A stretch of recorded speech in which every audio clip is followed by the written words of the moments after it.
تاریخ وہ نہیں جو ہمیں کتابوں میں پڑھائی گئی، تاریخ وہ ہے جو طاقتوروں نے لکھوائی اور کمزوروں سے چھپا لی گئی۔ اور آج ہم اس سلطنت کے راز کھولنے جا رہے ہیں جس کے نام سے یورپ کے تخت لرزتے تھے، سلطنت عثمانیہ۔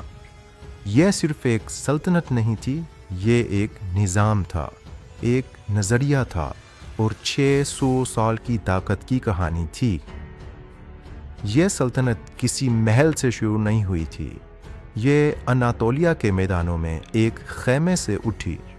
عثمان غازی ایک قبائلی سردار جس کے خواب میں ایک ایسا درخت تھا جس کی شاخیں 3 براعظموں پر پھیل گئیں، اور وہ خواب سچ بن گیا۔ چند دہائیوں میں ایک قبلہ، ایک سلطنت بن چکا تھا۔ عثمانی فوج کی طاقت صرف تلوار میں نہیں تھی، نظم میں تھی، قانون میں تھی اور ایمان میں تھی۔ یورپ عثمانیوں سے اس لیے نہیں ڈرتا تھا کہ وہ زیادہ فوج رکھتے تھے، بلکہ اس لیے کہ وہ منظم تھے اور ان کا مقصد واضح تھا۔ قسطنطنیہ کی فتح صرف ایک شہر کی فتح نہیں تھی، یہ تاریخ کا رخ بدلنے والا لمحہ تھا۔ لیکن اس عظمت کے پیچھے اندھیرے بھی تھے۔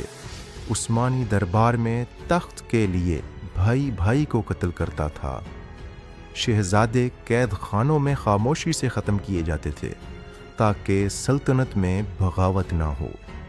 یہ وہ سچ ہے جو تاریخ کی کتابوں میں صاف صاف نہیں ملتا۔ وقت کے ساتھ انصاف کمزور ہوا، سازشیں بڑھ گئیں اور حرم سرا نے سیاست پر قبضہ کر لیا۔ جب کردار کمزور ہو جائیں تو سلطنتیں تلواروں سے نہیں، اندر سے ٹوٹ جاتی ہیں، اور یوں 600 سال کی طاقت خاموشی سے زوال میں بدل گئی۔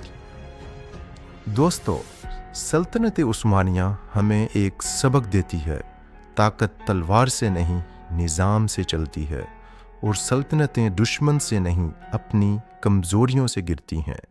یہ تھے سلطنت عثمانیہ کے وہ راز جو تاریخ نے چھپا دیے۔ دوستو، اگر آپ کو یہ ویڈیو پسند آئی تو چینل کو سبسکرائب کریں اور ویڈیو کو لائک کریں۔